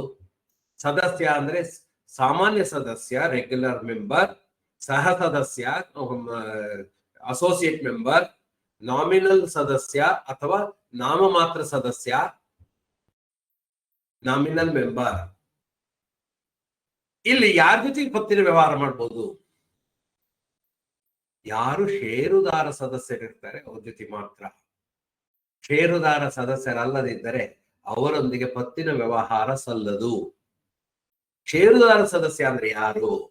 ಯಾರು who has contributed at least 1 share of the society, at least to the 1 share of the society. ಅಂದ್ರೆ ಒಂದು ಷೇರನ್ನಾದರೂ ಕೊಂಡವನು ಮಾತ್ರ ಅವನು ಷೇರುದಾರ ಸದಸ್ಯ, ಅವನು ಮಾಲೀಕ. ಷೇರುದಾರ ಸದಸ್ಯನಲ್ಲದವರು ನಮ್ಮಲ್ಲಿ ಒಂದು ವರ್ಗದವರಿದ್ದಾರೆ, ಅವರು ನಾಮಮಾತ್ರ ಸದಸ್ಯರು. ನಾಮಮಾತ್ರ ಸದಸ್ಯರು ನಮ್ಮಲ್ಲಿ ಸಾಲಕ್ಕೆ ಅರ್ಹತೆ ಇದ್ದವರಲ್ಲ ಮತ್ತು ಠೇವಣಿ ಇಡ್ಲಿಕ್ಕೂ ಅರ್ಹತೆ ಇಲ್ಲ. ಅನೇಕರಲ್ಲಿ ತಪ್ಪು ಕಲ್ಪನೆ ಇದೆ, ನಾವು ಮಾತ್ರ ಸದಸ್ಯರ ಮಾಡ್ಕೊಂಡು ಸಾಲ ಕೊಡ್ತೀವಿ ಸರ್. ತಪ್ಪು. ನಾವು ಮಾತ್ರ ಸದಸ್ಯರಿಗೆ ಸಾಲ ನೀಡಬಾರದು ಅಂತ ಎಲ್ಲೂ ಇಲ್ಲಲ್ಲ ಸರ್ ಕಾನೂನಲ್ಲಿ. ನಿಮ್ಮಲ್ಲಿ ಅನೇಕರು ಕೇಳ್ತೀರಿ, ಸರ್ ನಮ್ಮ ಬೈಲಾದಲ್ಲೂ ಅವಕಾಶ ಮಾಡ್ಕೊಂಡಿದೀವಿ, ತಪ್ಪು ಮಾಡ್ಕೊಂಡಿದ್ದೀರಿ ಸರ್. ಕಾನೂನಲ್ಲಿ ಎಲ್ಲಿದೆ ಸರ್ ಸಾಲಗಾರ ನಾವು ಮಾತ್ರ ಸದಸ್ಯರಿಗೆ ಸಾಲ ನೀಡುವಂತಿಲ್ಲ? ಎಲ್ಲಿದೆ? ನಾವು ಮಾತ್ರ ಸದಸ್ಯರಿಗೆ ಸಾಲ ನೀಡತಕ್ಕದ್ದು ಅಂತ ಎಲ್ಲಿದೆ? ನಾಮಮಾತ್ರ ಸದಸ್ಯರಿಗೆ ಸಾಲ ನೀಡಬಹುದು ಅಂತಾಗಲಿ, ಸಾಲ ನೀಡತಕ್ಕದ್ದು ಅಂತಾಗಲಿ, ಸಾಲ ನೀಡಬಾರದು ಅಂತಾಗಲಿ ಎಲ್ಲೂ ಇಲ್ಲ. ಹಾಗಾದ್ರೆ ನಾವು ನೀಡ್ತೀವಿ ಸರ್, ತಪ್ಪು ಮಾಡ್ತಾ ಇದ್ದೀವಿ. When the act is silent, we have to go to the intention of the law. ಸದಸ್ಯರೊಂದಿಗೆ ಮಾತ್ರ, ಸದಸ್ಯರು ಅಂದ್ರೆ ಷೇರುದಾರ ಸದಸ್ಯರು, ಷೇರುದಾರ ಸದಸ್ಯರೊಂದಿಗೆ ಮಾತ್ರ ವ್ಯವಹಾರ ಮಾಡಬೇಕು ಅಂತ ಅನೇಕ ಜಡ್ಜ್ಮೆಂಟ್ಗಳು ಬಂದ್ಬಿಟ್ಟಿದೆ. ಹಾಗಾಗಿ ಪತ್ತಿನ ವ್ಯವಹಾರ ಮಾಡುವಾಗ, ಕ್ರೆಡಿಟ್ ಮಾಡುವಾಗ, ಠೇವಣಿ ಸ್ವೀಕಾರ ಇರಲಿ, ಸಾಲ ನೀಡೋದಿರ್ಲಿ, ಕೇವಲ ಮತ್ತು ಕೇವಲ ಸದಸ್ಯರೊಂದಿಗೆ ಅಂದ್ರೆ ಸಾಮಾನ್ಯ ಅಥವಾ ಸಹ ಸದಸ್ಯರು. ಅವರು ಸಹ ಸದಸ್ಯರು ಕೂಡ ಶೇರ್ ತಗೊಂಡಿರ್ತಾರೆ ನಿಮ್ಮಲ್ಲಿ ಅಲ್ವಾ? ಅವರಿಗೂ ಮಿನಿಮಮ್ 1 ಶೇರ್ ಆದ್ರೂ ಕೊಟ್ಟಿರ್ತೀರಿ ಸಹ ಸದಸ್ಯರಿಗೆ. ಸಹ ಸದಸ್ಯರು ವೋಟಿಂಗ್ ರೈಟ್ ಇಲ್ಲ ಅನ್ನೋದು ಬಿಟ್ರೆ ಅವರಿಗೆ ಡಿವಿಡೆಂಡ್ ತಗೊಳ್ಳಿಕ್ಕೆ ಹಕ್ಕಿದೆ, ಒಂದು ಶೇರಿನ ಪೂರ್ಣ ಮೊತ್ತ ಕೊಟ್ಟಿರ್ತಾರೆ, ಸಾಮಾನ್ಯ ಸಭೆಗೆ ಹಾಜರಾಗ್ಲಿಕ್ಕೆ ಹಕ್ಕಿಲ್ಲ, ವೋಟಿಂಗ್ ರೈಟ್ ಇಲ್ಲ, ನಿರ್ದೇಶಕರಾಗುವಂತಿಲ್ಲ. ಹೌದು, ಆದರೆ ಅವರಿಗೆ 4 ಹಕ್ಕುಗಳಿರ್ತವೆ. ಒಂದು, ಷೇರಿನ ಪೂರ್ಣ ಮೊತ್ತ ಪಾವತಿಸಿರ್ತಾರೆ, ಅವರಿಗೆ ಡಿವಿಡೆಂಡ್ ಕೊಡಬೇಕಾಗತ್ತೆ, ಅವರು ಸಾಲಕ್ಕೆ ಅರ್ಹರಿರ್ತಾರೆ, ಠೇವಣಿ ಇಡಬಹುದು. ಆದರೆ ನಾವು ಮಾತ್ರ ಸದಸ್ಯರು ಇದ್ಯಾವುದಕ್ಕೂ ಒಂದು ಶೇರ್ ಅನ್ನು ತಗೊಂಡಿರೋದಿಲ್ಲ, ಅವ್ರಿಗೆ ಡಿವಿಡೆಂಡ್ ಕೊಡೋದಿಲ್ಲ, ಕೂಡುದು. ಯಾಕಂದ್ರೆ ಶೇರ್ ಇಲ್ಲದ ಮೇಲೆ ಡಿವಿಡೆಂಡ್ ಹೆಂಗ್ ಕೊಡ್ತೀರಿ? ಸಾಲಕ್ಕೆ ಅರ್ಹರಲ್ಲ, ಠೇವಣಿಗೆ ಅರ್ಹರಲ್ಲ. ಇನ್ನು ಪತ್ತಿನ ವ್ಯವಹಾರ ಅಂದ್ರೆ ಏನು? ಕ್ರೆಡಿಟ್ ಅಂತ ನಾನು ಈಗಾಗಲೇ ಹೇಳಿದೆ. ಕ್ರೆಡಿಟ್ ಅಂತ ಹೇಳಿದ್ರೆ, ಕ್ರೆಡಿಟ್ ಅಂತ ಹೇಳಿದ ತಕ್ಷಣ ನಾವು ಬರೀ ಸಾಲ ಅನ್ಕೊಳ್ತೀವಿ. ಸಾಲ ಅಲ್ಲ, ಸಾಲ ಮತ್ತು ಠೇವಣಿ. ಕ್ರೆಡಿಟ್ ಬಿಸ್ನೆಸ್, ಪತ್ತಿನ ವ್ಯವಹಾರಗಳ ಪತ್ತಿನ ಸಹಕಾರಿ ಅಂದ್ರೆ ಅದು ಸಾಲವನ್ನು ನೀಡುತ್ತೆ, ಹಾಗೆ ಠೇವಣಿಗಳನ್ನು ಸ್ವೀಕರಿಸುತ್ತೆ ಅಂತಾನೆ ಅರ್ಥ. ಅಂದ್ರೆ ಕ್ರೆಡಿಟ್ ವ್ಯವಹಾರ ಅಂದ್ರೆ ಸಾಲ ಬಿಡುಗಡೆ ಮತ್ತು ಠೇವಣಿ ಸ್ವೀಕಾರ ಎರಡೂ ಇರ್ತದೆ. ಯಾವುದು ಪತ್ತಿನ ಸಹಕಾರಿಗಳು. ಇನ್ನು ಯಾವುದೇ ವ್ಯವಹಾರ ಮಾಡಲಿ ಒಂದು ಸಂಸ್ಥೆ, ಸೂಕ್ತ ನಿಯಮಗಳಿರ್ಬೇಕು. ಯಾವ ವ್ಯವಹಾರ, ಅದಕ್ಕೆ ಸೂಕ್ತ ವ್ಯಾವಹಾರಿಕ ನಿಯಮಗಳಿರ್ಬೇಕು. ಠೇವಣಿ ಸ್ವೀಕಾರ ಮಾಡ್ತಾ ಇದೀವಿ, ವ್ಯಾವಹಾರಿಕ ನಿಯಮ, ಠೇವಣಾತಿ ನಿಯಮಗಳಿದಾವ. ಈ ಸ್ಟ್ಯಾಂಪಿಂಗ್ ಮಾಡ್ತಾ ಇದೀವಿ, ವ್ಯಾವಹಾರಿಕ ನಿಯಮ, ಈ ಸ್ಟ್ಯಾಂಪಿಂಗ್ ನಿಯಮಗಳಿದಾವ. ಯಾವ ವ್ಯವಹಾರ ಮಾಡ್ತೀವಿ ನಾವು, ಲಾಕರ್ಗಳನ್ನು ಬಾಡಿಗೆ ಕೊಡ್ತಾ ಇದೀವಿ, ಲಾಕರ್ ನಿಯಮಗಳಿದಾವ. ಹಾಗೆ ಸಾಲ ನೀಡ್ತಾ ಇದ್ದೀವಿ, ಸಾಲಕ್ಕೆ ಸೂಕ್ತ ನಿಯಮ ಇದೆಯಾ? ಸೂಕ್ತ ನಿಯಮಗಳಿಲ್ಲದೆ ಯಾವುದೇ ಚಟುವಟಿಕೆ ಮಾಡುವಂತಿಲ್ಲ. ಸರ್ ನಮ್ಮ ಉದ್ದೇಶಗಳಲ್ಲಿ ಇದೆ ಸರ್, ಅದು ಉದ್ದೇಶಗಳಲ್ಲಿ ಇದೆ, ಚಟುವಟಿಕೆಗಳಲ್ಲಿ ಇದೆ ಸರ್, ಚಟುವಟಿಕೆಗಳಲ್ಲಿ ಇದೆ. ಸದಸ್ಯರಿಗೆ ಸಾಲ ವಿತರಿಸುವುದು, ನಾನು ಈಗಾಗಲೇ ಹೇಳಿದೆ, ಸದಸ್ಯರಿಗೆ ಸಾಲ ಸೌಲಭ್ಯವನ್ನು ಏರ್ಪಡಿಸುವುದು ಅದು ನಮ್ಮ ಚಟುವಟಿಕೆ. ಆದರೆ ಅದಕ್ಕೆ ಹೇಗೆ ಮಾಡಬೇಕು, ಯಾರಿಗೆ ಎಷ್ಟು ಸಾಲ ಕೊಡಬೇಕು, ಅದಕ್ಕೆ ಅರ್ಹತೆಗಳೇನು, ಅನರ್ಹತೆಗಳೇನು, ಸಾಲದ ಮಿತಿಗಳೇನು, ಅವುಗಳಿಗೆ ಕಂತುಗಳೇನಾಗಿದೆಯಾ, ಅವುಗಳನ್ನ ಜಾಮೀನ್ದಾರಿದಾರ, ಎಷ್ಟು ಜನ ಜಾಮೀನ್ದಾರು, ಜಾಮೀನ್ದಾರ ಬಾಧ್ಯತೆಗಳೇನು, ಸಾಲ ವಸೂಲಾತಿ ಕ್ರಮ ಏನು, ದಾಖಲೆಗಳು ಏನೇನ್ ಬೇಕು, ಇವುಗಳನ್ನೆಲ್ಲ ಹೇಳುವಂತಹ ಒಂದು ನಿಯಮ ಇಲ್ಲದಿದ್ದರೆ ನೀವು ಸಾಲವನ್ನು ಯಾವ ರೀತಿ ವಿತರಣೆ ಮಾಡ್ತೀರಿ, ಮಂಜೂರು ಮಾಡ್ತೀರಿ ಮತ್ತು ವಸೂಲಿ ಮಾಡ್ತೀರಿ. ಹಾಗಾಗಿ ಸಾಲದ ನಿಯಮಗಳಿಲ್ಲದೆ ಯಾವುದೇ ಚಟುವಟಿಕೆ ಮಾಡುವಂತಿಲ್ಲ. ಹಾಗಾಗಿ ಚಟುವಟಿಕೆ ಮಾಡುವಂತಿಲ್ಲ, ಹಾಗೆ ನಿಯಮಗಳಿಲ್ಲದೆ ಯಾವುದೇ ಸಾಲದ ನಿಯಮಗಳಿದೆ, ಆ ನಿಯಮಗಳಲ್ಲಿ ಇಲ್ಲದ ಸಾಲ ನೀಡುವಂತಿಲ್ಲ. ನಮ್ಮಲ್ಲಿ ಸಾಲದ ನಿಯಮಗಳನ್ನು ಮೊದಲು ಮಾಡ್ಕೊಂಡಿದ್ವಿ. ಯಾವುದೇ ಇತ್ತು, ಒಂದು ಜಾಮೀನು ಸಾಲ ಮಾಡ್ಕೊಂಡಿದ್ವಿ, ಒಂದು ವಾಹನ ಸಾಲ ಮಾಡ್ಕೊಂಡಿದ್ವಿ, ಸಾಲದ ನಿಯಮಗಳಂತ ಇತ್ತು. ಆದ್ರೆ ಈಗ ಬಂಗಾರದ ಮೇಲೆ ಸಾಲ ಕೊಡ್ತಿದ್ವಿ. ಆಭರಣ ಸಾಲದ ನಿಯಮಗಳಿಲ್ಲದಿದ್ದರೆ ನಿಮಗೆ ಬಂಗಾರದ ಆಭರಣಗಳ ಮೇಲೆ ಸಾಲ ನೀಡುವಂತಿಲ್ಲ. ಠೇವಣಿ ಮೇಲಿನ ಸಾಲ ನೀಡಲಿಕ್ಕೆ ಠೇವಣಿ ಮೇಲಿನ ಸಾಲದ ನಿಯಮಗಳಿರಬೇಕು. ಗೃಹ ಸಾಲ ಕೊಡದಿದ್ರೆ, ಹೌಸಿಂಗ್ ಲೋನ್ ಕೊಡದಿದ್ರೆ, ಗೃಹ ನಿರ್ಮಾಣ ಸಾಲಗಳು ಕೊಡದಿದ್ರೆ, ಗೃಹ ನಿರ್ಮಾಣದ ಸಾಲಗಳ ನಿಯಮಗಳಿರಬೇಕು. ದೀರ್ಘಾವಧಿ, ಮಧ್ಯಮಾವಧಿ, ಅಲ್ಪಾವಧಿ ಸಾಲಗಳನ್ನ ಕೊಡ್ತಾ ಇದೀವಿ ಅಂದ್ರೆ ಅವುಗಳಿಗೆ ತಕ್ಕನಾದ ಅನೇಕ ರೀತಿಯ ಸಾಲಗಳಿದಾವೆ. ಅದು ಮುಂದೆ ಬರ್ತೀನಿ, ಒಂದಿಷ್ಟು ಮಾದರಿಗಳನ್ನ, ಒಂದಿಷ್ಟು ನಿಯಮಗಳನ್ನ, ವಿಧಗಳನ್ನ ಕೂಡ ನಾವು ನೋಡೋಣ. ಹಾಗಾಗಿ ಯಾವ ಸಾಲಗಳನ್ನು ಸಾಲದ ನಿಯಮಗಳಿದ್ದರೆ, ಯಾವ ಸಾಲಗಳ ಆ ನಿಯಮಗಳಲ್ಲಿ ಇಲ್ಲ ಅಂದ್ರೆ ಆ ಸಾಲ ನೀಡುವಂತಿಲ್ಲ. ವಾಹನ ಸಾಲದ ಬಗ್ಗೆ ನಿಯಮ ಇದೆ, ವಾಹನಗಳ ಸಾಲಗಳ ನಿಯಮಗಳಿಗೆ ಒಳಪಟ್ಟು ಸಾಲ ನೀಡಬಹುದು. ಅದರಲ್ಲಿ ಸೆಕೆಂಡ್ ಹ್ಯಾಂಡ್ ವೆಹಿಕಲ್, ಅದಕ್ಕೆ ನಿಯಮ ರೂಪಿಸ್ಕೊಂಡಿಲ್ಲ, ಹಾಗಾದ್ರೆ ಸೆಕೆಂಡ್ ಹ್ಯಾಂಡ್ ವೆಹಿಕಲ್ಗೆ ಸಾಲ ಕೊಡುವಂತಿಲ್ಲ. ವಾಹನ ಸಾಲವೂ ಇದ್ದರೂ ಕೂಡ ಅದರಲ್ಲಿ ಹೊಸ ವಾಹನವೋ, ಸೆಕೆಂಡ್ ಹ್ಯಾಂಡ್ ವಾಹನವೋ, 2 ವೀಲರ್, 3 ವೀಲರ್, 4 ವೀಲರ್, ಯಾವ ತರದ ವಾಹನಗಳು, ಅವುಗಳಿಗೆ ಇರುವಂತಹ ನಿಯಮಗಳೇನು ಅಂತ ಹೇಳ್ಬೇಕು. ಬರೀ ವಾಹನ ಸಾಲ ಸಾಕಾಗೋದಿಲ್ಲ. ಹಾಗಾಗಿ ನಿಯಮಗಳಿದ್ರು, ನಿಯಮಗಳಲ್ಲಿ ಇಲ್ಲದ ಸಾಲ ನೀಡುವಂತಿಲ್ಲ. ಹೊಸದಾಗಿ ಯಾವ್ದೋ ಒಂದು ಸಾಲ ಬಂದ್ಬಿಡ್ತು, ಕ್ರಾಪ್ ಲೋನ್ ಅಂತ ಬಂದ್ಬಿಡ್ತು ಸರ್, ಬೆಳೆ ಸಾಲಕ್ಕೆ ನಮ್ಮಲ್ಲಿ ಸಾಲದ ನಿಯಮಾವಳಿಗಳಿದಾವೆ, ಆದರೆ ಬೆಳೆ ಸಾಲ ಅನ್ನೋದು ಇಲ್ಲ ಸರ್ ನಮ್ಮಲ್ಲಿ, ಅದ್ರ ಬಗ್ಗೆ ಯೋಚನೆ ಮಾಡಿರಲಿಲ್ಲ. ಹಾಗಾದ್ರೆ ನೀವು ಅದನ್ನ ಈಗ ಮತ್ತೆ ಸರಿಪಡಿಸ್ಕೊಂಡು ನಿಯಮಗಳಲ್ಲಿ ಅಳವಡಿಸ್ಕೊಂಡು ಆಮೇಲೆ ಸಾಲ ನೀಡಿ. ಮತ್ತೆ ಹೆಚ್ಚಿನ ಇದರಲ್ಲಿ ಏನ್ ಮಾಡ್ತೀವಿ, ನಮ್ಮಲ್ಲಿ ಸಾಲದ ನಿಯಮಗಳೇ ಇಲ್ಲ, ಆದ್ರೆ ಬೇರೆ ಸಂಸ್ಥೆಗಳಲ್ಲಿ ಇದೆ ಸರ್, ಆ ನಿಯಮಗಳೇ ನಮಗೆ ಅನ್ವಯಿಸುತ್ತಾ ಇಲ್ಲ. ಬೇರೆ ಹಣಕಾಸು ಸಂಸ್ಥೆಗಳ ನಿಯಮಗಳು ನಮಗೆ ಅನ್ವಯಿಸೋದಿಲ್ಲ. ನಮ್ಮ ತರದ್ದೇ ಇನ್ನೊಂದು ಕ್ರೆಡಿಟ್ ಕೋಆಪರೇಟಿವ್ ಸೊಸೈಟಿ ಇದೆ ಸರ್, ಅವ್ರ ನಿಯಮಗಳನ್ನ ನಾವು ಅಳವಡಿಸ್ಕೊಳ್ಬಹುದಾ? ಖಂಡಿತ ಅಳವಡಿಸ್ಕೊಳ್ಬಹುದು. ಆದರೆ ನಿಯಮಗಳನ್ನ ಅಳವಡಿಸ್ಕೊಳ್ಳಿಕ್ಕೆ ನಾನು ಹಿಂದೆನೆ ಒಂದು ಸಾರಿ ಉಪನಿಯಮಗಳು ಅನ್ನೋದ್ರ ಬಗ್ಗೆ ಹೇಳಿದ್ದೆ. ಒಂದು ನಿಯಮವು ಹೇಗಿರ್ಬೇಕು, ಅದನ್ನ ಅಳವಡಿಸ್ಕೊಳ್ಳೋದು ಹೇಗೆ ಅಂತ. ಆ ರೀತಿ ಅಳವಡಿಸ್ಕೊಂಡಿದ್ರು ಮಾತ್ರ ನಿಮ್ಮ ಸಂಸ್ಥೆಗೆ ಅದು ಅನ್ವಯ ಆಗತ್ತೆ. ಬೇರೆ ಸಂಸ್ಥೆಗಳಿಗೆ ಈಗ ಮುತ್ತೂಟ್ ಫೈನಾನ್ಸ್ ನಲ್ಲಿ ಹೇಗ್ ಮಾಡ್ತಾ ಇದ್ದಾರೆ ಸರ್, ನಾವು ಹಾಗೆ ಮಾಡ್ತೀವಿ, ಇಲ್ಲ, ಬರೋದಿಲ್ಲ. ನಿಮ್ಮ ನಿಯಮದಲ್ಲಿ ಅದಕ್ಕೆ ಸೂಕ್ತ ನಿಮ್ಮ ಸಾಲದ ನಿಯಮಗಳಲ್ಲಿ ಅದಕ್ಕೆ ಸೂಕ್ತ ನಿಯಮ ಇಲ್ಲ ಅಂದ್ರೆ ಬೇರೆ ಫೈನಾನ್ಸ್ NBFC ಇರ್ಬೋದು, ಬ್ಯಾಂಕ್ ಇರ್ಬೋದು, ಬ್ಯಾಂಕ್ಗಳಿಗೆ ಅನ್ವಯಿಸುವಂತೆ ನಮಗೂ ಅನ್ವಯಿಸುತ್ತ ಸರ್, ಅನ್ವಯಿಸೋದಿಲ್ಲ ಅಂತ ಹೇಳೋದಿಲ್ಲ. ಆದರೆ ನಿಮ್ಮ ನಿಯಮಗಳಲ್ಲಿ ಇಲ್ಲದೆ ಹೋದ್ರೆ ಅನ್ವಯಿಸೋದಿಲ್ಲ. ಹಾಗಾಗಿ ನಿಮ್ಮದೇ ಆದ ಒಂದು ಸಾಲದ ನಿಯಮಾವಳಿಗಳು ನಿಮ್ಮ ಹತ್ರ ಇರಬೇಕು.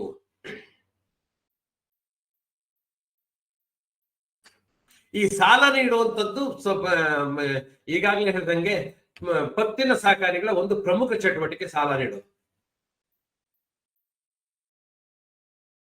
ಪತ್ತಿನ ಸಹಕಾರಿಗಳು ಅಂದ್ರೆ ಸಾಲದವೇ ಅವರ ಪ್ರಮುಖ ಆದಾಯದ ಮೂಲ.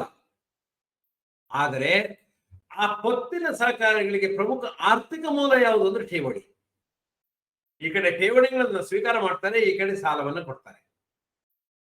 ಹಾಗಾಗಿ ಸಾಮಾನ್ಯವಾಗಿ ಸಾಲಕ್ಕೆ 3 ತರ ಮೂಲಗಳಿದೆ. ಒಂದು ಶೇರ್ ಕ್ಯಾಪಿಟಲ್. ನಾವು ಒಂದೇ ₹1 ಠೇವಣಿ ಸಂಗ್ರಹಿಸೋದಿಲ್ಲ ಸರ್, ನಮ್ಮಲ್ಲಿ ಶೇರ್ ಹೋಲ್ಡರ್ಸ್ ತುಂಬಾ ಸ್ಟ್ರಾಂಗ್ ಇದ್ದಾರೆ, ಒಬ್ಬೊಬ್ರು 1 ಲಕ್ಷ ರೂಪಾಯಿ ಶೇರ್ ಅನ್ನು ಹಾಕಿದ್ದಾರೆ, ನಾವು ಅದರಿಂದಲೇ ಸಾಲ ಕೊಡ್ತೀವಿ. ಖಂಡಿತ ಕೊಡ್ಬೋದು.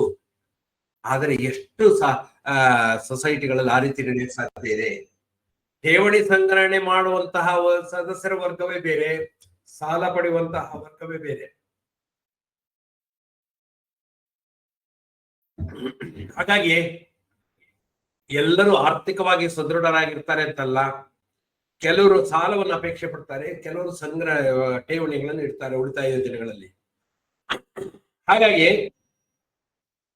ಸಾಲಗಳನ್ನ ನೀಡುವಾಗ ಆ ಠೇವಣಿಯನ್ನ ಸುರಕ್ಷಿತವಾಗಿಡಬೇಕು. ಯಾಕೆಂದ್ರೆ ಸಂಗ್ರಹಿಸಿದ ಠೇವಣಿ ಸಾಲಕ್ಕೆ ಮೂಲ ಆಧಾರ, ಮೂಲ ಆರ್ಥಿಕ ನಿಧಿ, ಅದು ಆರ್ಥಿಕ ಮೂಲ ಅದು. ಹಾಗಾಗಿ ಠೇವಣಿಯನ್ನು ಸುರಕ್ಷಿತವಾಗಿ ಇಡಬೇಕು ಅಂದ್ರೆ ಏನು? ಸಾಲವನ್ನ ಸರಿಯಾಗಿ ವಾಪಸ್ ಪಡಿಬೇಕು. ಆ ಕಾರಣಕ್ಕೋಸ್ಕರ ನಮ್ಗೆ ಠೇವಣಿ ಮಂಡಳಿ ಆದ್ಯ ಕರ್ತವ್ಯ ಅಂದ್ರೇನು? ಠೇವಣಿಗಳ ಮೇಲಿನ ಭರವಸೆಯನ್ನ ಕಾಪಾಡ್ಕೊಳ್ಬೇಕು ಅಂತ ಹೇಳಿದ್ರೆ ಸಾಲದ ನಿರ್ವಹಣೆ ಸುರಕ್ಷಿತವಾಗಿರ್ಬೇಕು, ಸರಿಯಾಗಿರ್ಬೇಕು. ಅದಕ್ಕೋಸ್ಕರ ಗುಣಮಟ್ಟದ ಸಾಲ, ಕ್ವಾಲಿಟಿ ಲೆಂಡಿಂಗ್, ಗುಣಮಟ್ಟದ ಸಾಲ ನಿರ್ವಹಣೆ ಮಾಡಿದಿರಿ ಅಂದ್ರೆ ಠೇವಣಿದಾರರ ಹಿತರಕ್ಷಣೆ ಇದೆ. ಠೇವಣಿದಾರನ ಕಾಪಾಡ್ಕೊಳ್ಳೋದು ಹೇಗೆ ಅಂದ್ರೆ ಸಾಲದಿಂದ ವಸೂಲಾತಿ ಮಾಡ್ತಾ ಇದ್ದೀವಿ.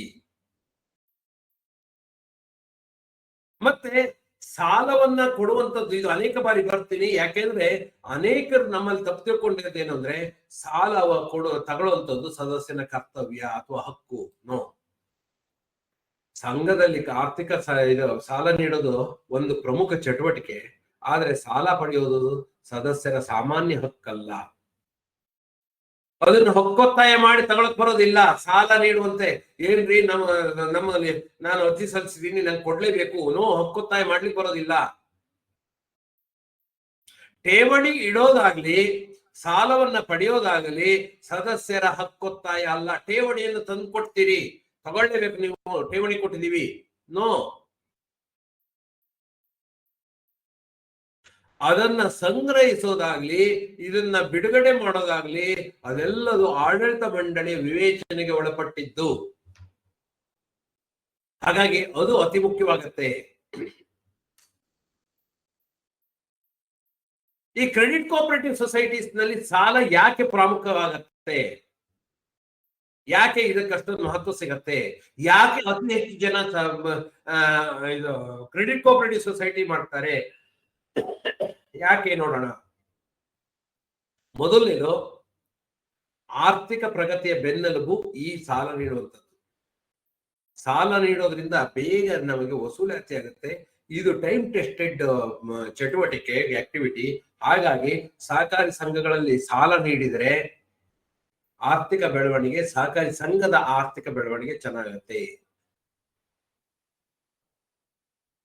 ಯಾಕೆಂದ್ರೆ ಈಗ ನಾವು ರೈತರಿಗೆ ಬಿತ್ತನೆ ಬೀಜ, ಗೊಬ್ಬರ ಅಥವಾ ಕೃಷಿ ಉಪಕರಣಗಳನ್ನು ಕೊಳ್ಳಲಿಕ್ಕೆ ಸರಿಯಾದ ಸಮಯಕ್ಕೆ ಹಣ ಇಲ್ಲದೆ ಹೋದ್ರೆ ಕೃಷಿ ಮಾಡ್ಲಿಕ್ಕೆ ಸಾಧ್ಯ ಇಲ್ಲ. ಹಾಗಾಗಿ ಅವ್ರಿಗೆ ಸಾಲ ಕೊಡ್ತೀವಿ. ಬೀಜ, ಬಿತ್ತನೆ, ಸಾಲ ಕೊಟ್ಟು ಬಿತ್ತನೆ ಬೀಜ ಬೇರೆ ಕೂಡ ತಗೊಳ್ಬಹುದು, ಅಥವಾ ನಾವೇ ಬಿತ್ತನೆ ಬೀಜವನ್ನು ಸಾಲ ರೂಪದಲ್ಲಿ ಕೊಡ್ತೀವಿ, ಗೊಬ್ಬರವನ್ನು ಕೊಡ್ತೀವಿ, ಅಥವಾ ಕೃಷಿ ಉಪಕರಣವನ್ನು ಕೊಡ್ತೀವಿ. ಹಾಗಾಗಿ ಕಡಿಮೆ ಬಡ್ಡಿ ದರದಲ್ಲಿ ಸರಳ ವಿಧಾನದಲ್ಲಿ ಸಾಲ ನೀಡುವ ಮೂಲಕ ರೈತನ ಕೈ ಹಿಡಿಯಬೇಕು. ಅಂದ್ರೆ ಅಗ್ರಿಕಲ್ಚರ್ ಲೋನ್ ಬಂದ್ರೆ, ಇವತ್ತು ಸಣ್ಣ ವ್ಯಾಪಾರಿಗಳಿಗೂ ಅಷ್ಟೇ. ಮುಂದೆ ಬರ್ತೀನಿ ನನಗೆಲ್ಲೋ ಒಂದ್ ಕಡೆಗೆ ನಾನು ಅದನ್ನ ರೆಫರೆನ್ಸ್ ತಗೊಂಡಿದ್ದೀನಿ. ಸಹಕಾರ ಸಂಘಗಳು ಕೇವಲ ಬಡ್ಡಿ ಆಸೆಗೋಸ್ಕರ ವ್ಯವಹಾರ ಮಾಡೋದಿಲ್ಲ.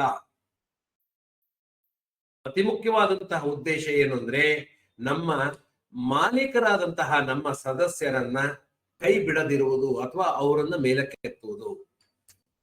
ಯಾಕಂದ್ರೆ ಸಹಕಾರಿ ಸಂಘ ಬಂದಿರುವಂತೆ, ಗ್ರಾಮೀಣ ಮಟ್ಟದಲ್ಲಿ ಸಹಕಾರ ಸಂಘ ಬಂದಿರುವಂತದ್ದೇ ಅತಿ ಮುಖ್ಯವಾಗಿ ನಮಗೆ ಲೇವಾದೇವಿಗಾರರಿಂದ ಶೋಷಣೆಯಿಂದ ಮುಕ್ತಿ ಪಡೀಲಿಕ್ಕೆ,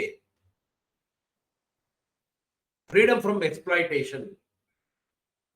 ಸ್ನೇಹಿತರೆ, ನಿಮ್ಗೆಲ್ಲರಿಗೂ ಗೊತ್ತಿದೆ, urban, semi urban, even rural area ಎಲ್ಲ ಕಡೆಗೆ ಲೇವಾದೇವಿಗಾರರು ಅಂದ್ರೆ ಲೈಸೆನ್ಸ್ ಸಾಲ ನೀಡೋರು ಅಂತ ಹೇಳೋದಿಲ್ಲ. ಸಾಲ ನೀಡಿ ಅದ್ರ ಮೇಲೆ ಬಡ್ಡಿ 1%, 2%, ದಿನಕ್ಕೆ 1% ತಗೊಳ್ಳೋದಿದ್ದಾರೆ. ಪ್ರತಿದಿನಕ್ಕೆ 1%. ಹಾಗಾಗಿ ಅವರಿಂದ ಮುಕ್ತಿ ಕೊಡಬೇಕು ಅನ್ನೋದೇ ಸಹಕಾರಿ ಚಳುವಳಿಯ ಮೂಲ ಉದ್ದೇಶ.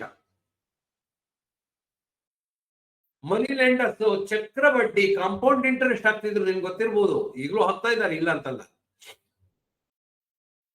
ಒಬ್ಬ ಸಾಲಗಾರ ಆದ ಅಂದ್ರೆ ಅವನು ಸಾಲವನ್ನ ಮರುಪಾವತಿ ಮಾಡ್ಲಿಕ್ಕೆ ಸಾಧ್ಯವಿಲ್ಲದೆ ತನ್ನ ಆಸ್ತಿಯನ್ನ ಹರಾಜು ಹಾಕುವಂತಹ ಪರಿಸ್ಥಿತಿ ಬರ್ತಿತ್ತು, ಈಗಲೂ ಇದೆ ಅಂತದ್ದು. ಆದ್ರೆ ಸಹಕಾರ ಸಂಘಗಳು ಅದರಿಂದ ಮುಕ್ತಿ ಕೊಡ್ಲಿಕ್ಕೋಸ್ಕರ, ಸೊ ಇದು ಲೇವಾದೇವಿಗಾರರಿಂದ ಶೋಷಣೆಯಿಂದ ಮುಕ್ತಿ ಕೊಡ್ಲಿಕ್ಕೋಸ್ಕರ ಇದು ಸಾಲ ಇಂಪಾರ್ಟೆಂಟ್ ಆಗುತ್ತೆ. ಸೊ 2 ವಿಚಾರಗಳನ್ನ ನಾವು ಪ್ರಸ್ತಾಪ ಮಾಡಿದ್ವಿ. ಮೂರನೇದು ಸರ್ವೋದಯದ ತತ್ವದ ಪಾಲನೆ, ಅಂದ್ರೆ ವೆಲ್ಫೇರ್ ಫಾರ್ ಆಲ್. ವಾಣಿಜ್ಯ ಸಂಸ್ಥೆಗಳು ಅಥವಾ ಎಲ್ಲ ಬ್ಯಾಂಕ್ಗಳು ಏನಾದಿವೆ, ಕಮರ್ಷಿಯಲ್ ಬ್ಯಾಂಕ್ಸ್, ಅವುಗಳ ಮುಖ್ಯ ಉದ್ದೇಶ ಲಾಭ ಮಾಡೋದು. ಈ ಕಮರ್ಷಿಯಲ್ ಬ್ಯಾಂಕ್ಸ್ ಇರ್ಬೋದು, NBFC ಇರ್ಬೋದು, ಅಥವಾ ಮನಿ ಲೆಂಡರ್ಸ್ ಇರ್ಬೋದು, ಅಥವಾ ಯಾವುದೇ ಸಹಕಾರ ಸಂಘ ಅಲ್ಲದ, ಪತ್ತಿನ ಸಹಕಾರ ಸಂಘ ಅಲ್ಲದ ಬೇರೆ ಎಲ್ಲ ಪ್ರಕಾರಗಳು ಏನು ಸಾಲ ಕೊಡುವಂತ ಪ್ರಕಾರಗಳು ಇದೆಯಾ, ಅವೆಲ್ಲವೂ ಲಾಭೋದ್ದೇಶಿತ ಸಂಸ್ಥೆಗಳು. ಸಹಕಾರ ಸಂಘನು ಲಾಭೋದ್ದೇಶಿತ ಅಲ್ವಾ? ಖಂಡಿತ ಲಾಭೋದ್ದೇಶಿತ, ಆದರೆ ಸೇವಾ ಮನೋಭಾವನೆಯ ಲಾಭೋದ್ದೇಶಿತ ಸಂಸ್ಥೆ.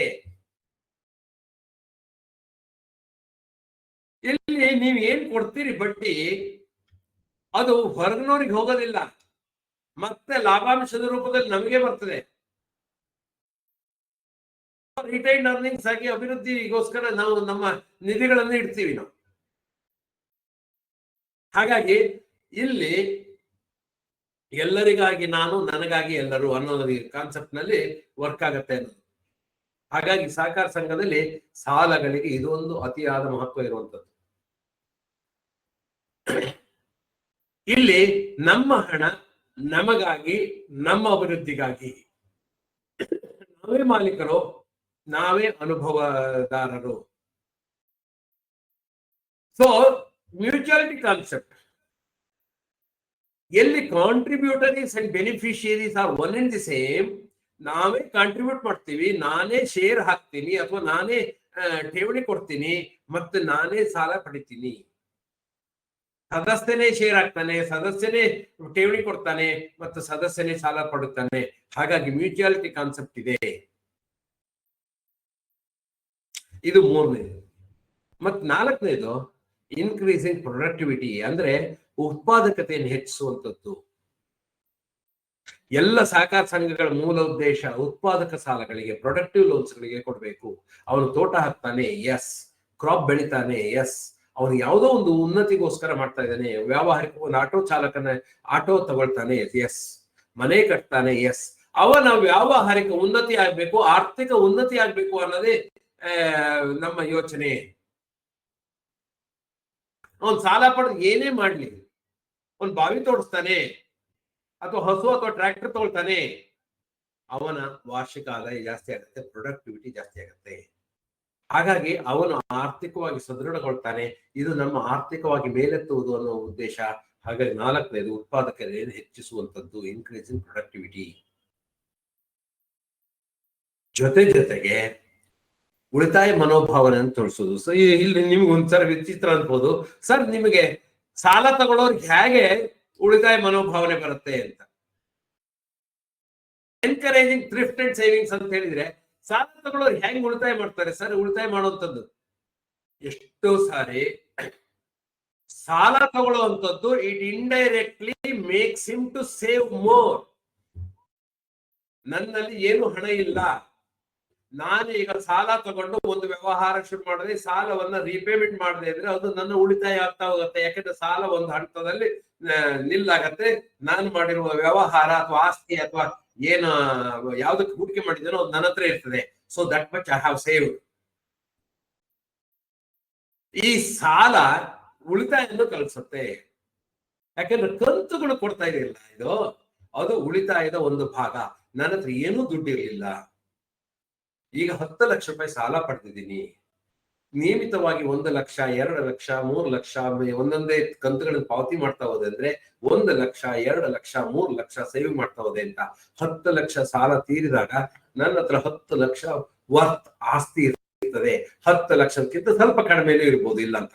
ಆದ್ರೆ ಒಂದಿಷ್ಟು ಆಸ್ತಿಯನ್ನು ಮಾಡಿದೆ. ಇದು ಎಲ್ಲಿಂದ ಬಂತು? ಈ ಸಾಲದ ವ್ಯವಸ್ಥೆಯಿಂದ ನನಗೆ ಉಳಿತಾಯ ಬಂತು. ಇದು ಉಳಿತಾಯ ಮನೋಭಾವನೆಯನ್ನ ಇದ್ ಮಾಡುವಂಥದ್ದು. ಮತ್ತೆ ಇನ್ನೊಂದು ರೀತಿಯಲ್ಲಿ ಹೇಳ್ಬೇಕು ಅಂದ್ರೆ, ಸಂಘದಲ್ಲಿ ಸಾಲ ಪಡಿಬೇಕು ಅಂದ್ರೆ ಮೊದಲು ಷೇರುದಾರ ಹಾಕಿರ್ಬೇಕು. ಶೇರ್ ಹಾಕ್ಬೇಕು ಅಂದ್ರೆ ಒಂದಿಷ್ಟು ಉಳಿತಾಯ ಮಾಡ್ಬೇಕು. ಮತ್ತೆ ಕೆಲವರಲ್ಲಿ ಮಿನಿಮಮ್ ಶೇರ್ ಇಡಬೇಕು ಅಂತಿದೆ. Contribution, loan contribution, loan minimum loan ಏನೋ ಅಂತ ಹೇಳ್ತೀರಿ, ಮಾರ್ಜಿನ್ ಏನೋ ಹೇಳ್ತೀರಿ. ಅವಾಗ ಅದಷ್ಟು ಶೇರ್ ಆಗತ್ತೆ, ಶೇರ್ ಸೇವ್ ಆಗತ್ತೆ. ಅಥವಾ ನಿರ್ದಿಷ್ಟವಾಗಿ ಠೇವಣಿ ಇಡಬೇಕು ಅಂದ್ರೆ ಠೇವಣಿ ಇಡಬೇಕಾಗತ್ತೆ. ಇದು ಕೂಡ ಇಟ್ ಎನ್ಕರೇಜಸ್ ಥ್ರಿಫ್ಟ್ ಅಥವಾ ಸೇವಿಂಗ್ಸ್.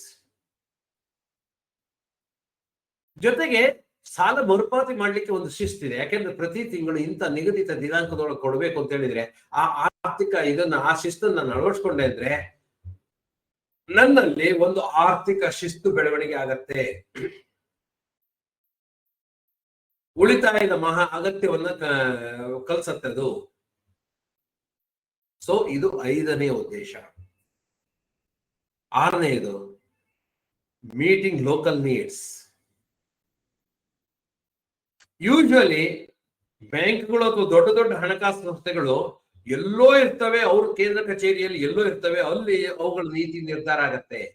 ಆದ್ರೆ ಸ್ಥಳೀಯ ಸಹಕಾರ ಸಂಘಗಳು, ನಿಮ್ಮಲ್ಲಿರುವ MPCS, ನಿಮ್ಮಲ್ಲಿರುವ ಪ್ಯಾಕ್ಸ್ಗಳು, ನಿಮ್ಮಲ್ಲಿರುವ ಒಂದು ಪತ್ತಿನ ಸಹಕಾರ ಸಂಘ, ಅದರ ತನ್ನ ವ್ಯಾಪ್ತಿ ಕಡಿಮೆ ಇರ್ತದೆ. ಅಲ್ಲೇ ಸ್ಥಳೀಯವಾಗಿ ಹೆಡ್ ಆಫೀಸ್ ಇರ್ತದೆ. ನಿಮ್ಮಿಂದ ಆಯ್ಕೆಯಾದಂತಹ ಒಬ್ಬ ನಿರ್ದೇಶಕ ಇರ್ತಾನೆ. ಅವನೇ ನಮಗೆ ಬೇಕಾದಂತಹ ಇದನ್ನ ನೀತಿಗಳನ್ನ ನಿಯಮಗಳನ್ನ ರೂಪಿಸ್ತಾನೆ. ಸ್ಥಳೀಯವಾಗಿ ಏನ್ ಬೇಕು ಏನ್ ಬೇಡ ಅನ್ನೋದು ಅವನಿಗೆ ಗೊತ್ತಿರ್ತದೆ. ಯಾಕೆಂದ್ರೆ ಬೇರೆಯವರು ನಮ್ಮನ್ನ ಅರ್ಥ ಮಾಡ್ಕೊಳ್ಳೋಕ್ಕಿಂತ ನಮ್ಮನ್ನ ನಾವು ಅರ್ಥ ಮಾಡ್ಕೊಳ್ಳೋದು ಈಸಿ. ನಮ್ಮ ಸದಸ್ಯರಿಂದ ಆಯ್ಕೆಯಾದಂತಹ ನಮ್ಮ ಪ್ರತಿನಿಧಿಗಳು ನಮ್ಮ ಅಗತ್ಯಗಳನ್ನ ಪೂರೈಸಲಿಕ್ಕೆ ಹೆಚ್ಚು ಎಬಿಲಿಟಿ ಇರ್ತದೆ. ಅವ್ರಿಗೆ ಅರ್ಥ ಆಗತ್ತೆ, ಬೇಗ ಅರ್ಥ ಆಗತ್ತೆ. ಫಾರ್ ಎಕ್ಸಾಂಪಲ್, ಯಾವುದೋ ಒಂದು ಊರಿನಲ್ಲಿ ಅಡಿಕೆ ಬೆಳೆಗಾರರು ಜಾಸ್ತಿ ಇದ್ದಾರೆ. ಅವಾಗ ಆ ಊರಿನಲ್ಲಿರುವಂತಹ ಒಂದು ಸಹಕಾರ ಸಂಘ ಅಡಿಕೆ ಕೃಷಿಗೆ ಪೂರಕವಾದ ಸಾಲ ಯೋಜನೆಗಳನ್ನು ರೂಪಿಸಬಹುದು. ಹಾಗೆ ನಮ್ಮ ಏರಿಯಾದಲ್ಲಿ ಭತ್ತ ಬೆಳೆಗಾರರು ಜಾಸ್ತಿ ಇದ್ದಾರೆ, ರಾಗಿ ಬೆಳೆಗಾರರು ಜಾಸ್ತಿ ಇದ್ದಾರೆ, ಅಥವಾ ಇನ್ಯಾವುದೋ ಬಾಳೆ ಗಿಡಗಳನ್ನ ಅಂದ್ರೆ ಬಾಳೆ ತೋಟಗಳನ್ನು ಮಾಡಿದ್ದಾರೆ. ಯಾವ ನಿರ್ದಿಷ್ಟ ಪ್ರದೇಶದಲ್ಲಿ ಯಾವ ರೀತಿಯ ಬೆಳೆಗಾರರಿದ್ದಾರೆ ಅವರ ಅಗತ್ಯಕ್ಕೆ ತಕ್ಕದಾಗಿ ನಾವು ನಿಯಮಗಳನ್ನು ರೂಪಿಸ್ತೀವಿ. Even credit cooperative societies urban ನಲ್ಲಿ ಇದ್ರು ನಮ್ಮ ಊರಿನ ಅಗತ್ಯ ಏನಿದೆ, ನಮ್ಮಲ್ಲಿ ನೇಕಾರರು ಜಾಸ್ತಿ ಇದ್ದಾರೆ, ಹಾಗಾಗಿ ನೇಕಾರರಿಗೆ ಸಾಲ ಕೊಡೋಣ. ನಮ್ಮಲ್ಲಿ ಟೂರಿಸ್ಟ್ ಪ್ಲೇಸು, ಹಾಗಾಗಿ ಕಾರುಗಳಿಗೆ ಜಾಸ್ತಿ ಬೇಡಿಕೆ ಇದೆ, ಕಾರುಗಳ ತಗೊಳ್ಳೋರಿದ್ದಾರೆ, ಅಂತವ್ರಿಗೆ ವಾಹನ ಸಾಲ ಜಾಸ್ತಿ ಕೊಡೋಣ. ನಮ್ಮಲ್ಲಿ ಟೂರಿಸ್ಟ್ ಪ್ಲೇಸು, ತುಂಬಾ ಜನ ಇವ್ರು ಬರ್ತಾರೆ, ಪ್ರವಾಸಿಗರು ಬರ್ತಾರೆ, ಹಾಗಾಗಿ ನಮ್ಮಲ್ಲಿ ಹೋಟ್ಲ್ಗಳು ಚೆನ್ನಾಗಿ ನಡೆಯುತ್ತೆ, ಹೋಟ್ಲ್ಗಳಿಗೆ ಸಾಲ ಕೊಡೋಣ. ಲೋಕಲ್ ಅಗತ್ಯಗಳನ್ನ ಅರ್ಥ ಮಾಡ್ಕೊಳ್ಳುವಂತವ್ರು ನಮ್ಮ ಸಹಕಾರ ಸಂಘಗಳು. ಇದಲ್ಲದೇನೆ ತುರ್ತು ಕಷ್ಟಗಳು, ಆಸ್ಪತ್ರೆ ಇರ್ಬೋದು, ಮದುವೆ ಇರ್ಬೋದು, ಬೇಗ ಸ್ಪಂದನೆ ಸಿಗುವಂಥದ್ದು ಸಹಕಾರ ಸಂಘಗಳು. ಇದು 6ನೆಯ ಒಂದು ಪ್ರಮುಖವಾದಂತಹ ಲಕ್ಷಣ ನಮ್ಮ ಸಹಕಾರ ಸಂಘಗಳದ್ದು. ಎಲ್ಲದಕ್ಕಿಂತ ಮುಖ್ಯವಾಗಿ ಡೆಮೊಕ್ರೆಟಿಕ್ ವ್ಯಾಲ್ಯೂ ಅಂದ್ರೆ ಪ್ರಜಾಪ್ರಭುತ್ವ. ಇಲ್ಲಿ ಸಾಲ ಪಡೆಯುವನು ಕೂಡ ಸಂಘದ ಮಾಲೀಕ. ಸಂಘದ ಮಾಲೀಕನಾಗದಿದ್ದರೆ ನಿನಗೆ ಸಾಲ ಸಿಗದು. ನೀನು ಒಂದು ಷೇರನ್ನು ಹಾಕಿರಬೇಕು. ಒಂದು ಷೇರನ್ನು ಯಾರೋ ಹಾಕಿದ್ರೆ ಮಾತ್ರ ನಿನ್ ಸಾಲ ಸಿಗತ್ತೆ ಅಂದಾಗ ನೀನು ಒಬ್ಬ ಮಾಲೀಕನಾದಿ. ಸಾಲ ಮಂಜೂರಿ ಮಾಡೋರು ಯಾರು? ಅವ್ರು ಕೂಡ ನಮ್ಮ ನಿರ್ದೇಶಕರೇ. ನನಗೆ ಸಾಲ ಕೊಡ್ಬೇಕು ಅಂತ ಬೇಡವೋ ಅಂತ ಹೇಳೋರು ಯಾರು? ನಾನು ಯಾರನ್ನ ಆರಿಸಿಗಳಿಸಿದೀನೋ ಅಂತ ಸದಸ್ಯರೇ. ಆಡಳಿತ ಮಂಡಳಿಯವರು ಕೂಡ ನಮಗೆ ಪರಿಚಯ ಇದ್ದವರು, ಗುರ್ತಿದ್ದವರು, ನಮ್ಮ ಗೊತ್ತಿದ್ದಗೆ ಇರ್ತದೆ. ಹಾಗಾಗಿ ಇಲ್ಲಿ ಸಾಲಗಾರರಿಗೆ ಕೂಡ ಗೌರವ ಇರ್ತದೆ. ತನ್ನ ಕಷ್ಟ ಹೇಳ್ಕೊಳ್ಳಿಕ್ಕೆ ಒಂದು ವೇದಿಕೆ ಇರ್ತದೆ. ಸೊ ಇದಾಗಿತ್ತು ಸ್ನೇಹಿತರೆ ಉಪಸಂಹಾರ. ಹೇಗೆ ಮನುಷ್ಯನ ದೇಹದಲ್ಲಿ ರಕ್ತ ಸಂಚಲನೆ ಸರಿಯಾಗಿದ್ರೆ ಮಾತ್ರ ಮನುಷ್ಯ ಆರೋಗ್ಯವಾಗಿರ್ತಾನೋ, ಹಾಗೇನೆ ಸಾಲದ ಹರಿವು, ಕ್ರೆಡಿಟ್ ಫ್ಲೋ ನಿರಂತರವಾಗಿದ್ರೆ ಮಾತ್ರ ಸದಸ್ಯರು ಮತ್ತು ಸಂಘ ಇಬ್ರು ಆರೋಗ್ಯಕರವಾಗಿ ಬೆಳಿಲಿಕ್ಕೆ ಸಾಧ್ಯ ಇದೆ. ಸೊ ಇದಾಗಿತ್ತು ಸ್ನೇಹಿತರೆ ಇವತ್ತಿನ ಒಂದು ಅವಧಿ. ಸಮಯ ಮುಗಿತಾ ಬಂದಿದೆ. ಸುಮಾರು 48-50 ನಿಮಿಷಗಳ ಕಾಲ ನಾವು ಇವತ್ತಿನ ಅವಧಿಯನ್ನ ನಿರ್ವಹಿಸಿದ್ದೀವಿ. 8 ಗಂಟೆ ಆಗ್ತಾ ಇದೆ. ಹಾಗಾಗಿ ಸಾಲದ ಕುರಿತು ಅನೇಕ ವಿಚಾರಗಳಿದೆ. ನಾವು ಸಂಪೂರ್ಣವಾಗಿ ಸ್ಲೋ ಆದ್ರೂ ಅಡ್ಡಿಲ್ಲ, ಎಲ್ಲ ವಿಚಾರಗಳನ್ನು ಚರ್ಚೆ ಮಾಡೋಣ. ಮುಂದಿನ ಕಂತುಗಳಲ್ಲಿ ಇನ್ನೂ ಅನೇಕ ವಿಚಾರಗಳನ್ನ ನಿಮ್ ಜೊತೆಗೆ ಪ್ರಸ್ತಾಪ ಮಾಡ್ತೀವಿ. ಅದ್ರ ಜೊತೆಗೆ ವಿವರಣೆ ಕೊಡ್ತೀವಿ, ಅದಕ್ಕೆ ಚರ್ಚೆ ಮಾಡೋಣ ಬೇಕಾದ್ರೆ ಅಂತ ಹೇಳ್ತಾ ಇವತ್ತಿನ ಅವಧಿಯನ್ನ ನಾನು ಮುಗಿಸ್ಲಿಕ್ಕೆ ನಾನು ಪ್ರಯತ್ನ ಮಾಡ್ತೀನಿ. ಇವತ್ತಿನ ಅವಧಿಯನ್ನು ಮುಗಿಸೋಣ. ಮತ್ತೊಮ್ಮೆ ಎಲ್ಲರಿಗೂ ಧನ್ಯವಾದಗಳು. ಮತ್ತೆ ನಿಮ್ಮ ಭೇಟಿ ಮುಂದಿನ ಶನಿವಾರ 7 ಗಂಟೆಯಿಂದ ಇದರ ಮುಂದುವರಿದ ಭಾಗವನ್ನ ನಿರ್ವಹಿಸೋಣ ಅಂತ ಹೇಳ್ತಾ ಇವತ್ತಿನ ಭಾಗವನ್ನ ನಾನು ಮುಗಿಸ್ತಾ ಇದ್ದೀನಿ. ಜೈ ಸಹಕಾರ. ಎಲ್ಲರಿಗೂ ಶುಭರಾತ್ರಿ.